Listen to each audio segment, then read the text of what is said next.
আসসালামু আলাইকুম ভিউয়ার্স। কালীগঞ্জ উপজেলা ঝিনাইদহ জেলার ভিতরে এই এলাকাতে এবছরে এখনও এই ১-১.৫ মাস যে গরম পড়লো, এই গরমের সময় কখনো বৃষ্টি হয়নি, মেঘও হয়নি। আজকেই প্রথম এবছরের বৃষ্টি এবং মেঘ, হালকা বাতাস সহ হচ্ছে। মারাত্মক ঝড়ও নেই, আবার শিলও দেখা যাচ্ছে না,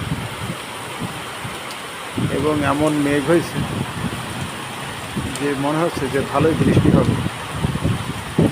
স্বস্তির একটা বাতাস বয়ে যাচ্ছে আমাদের শরীরের ওপর দিয়ে। বিদ্যুৎও চমকাচ্ছে। মারাত্মক কোনো দুর্ঘটনা না হয়ে যদি এভাবে শেষ হয়ে যায় তাহলে আলহামদুলিল্লাহ।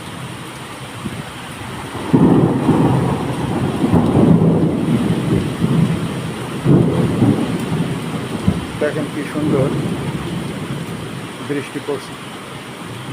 তবে ঝুঁকির বিষয় যেটি, প্রচুর বজ্রপাত হওয়ার সম্ভাবনা আছে, কারণ মেঘে ঘর্ষণে বিদ্যুৎ চমকাচ্ছে।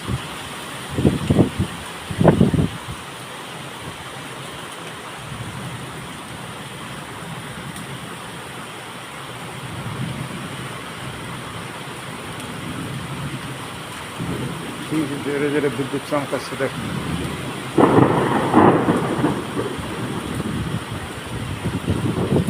কি জোরে জোরে বিদ্যুৎ চমকাচ্ছে, আবার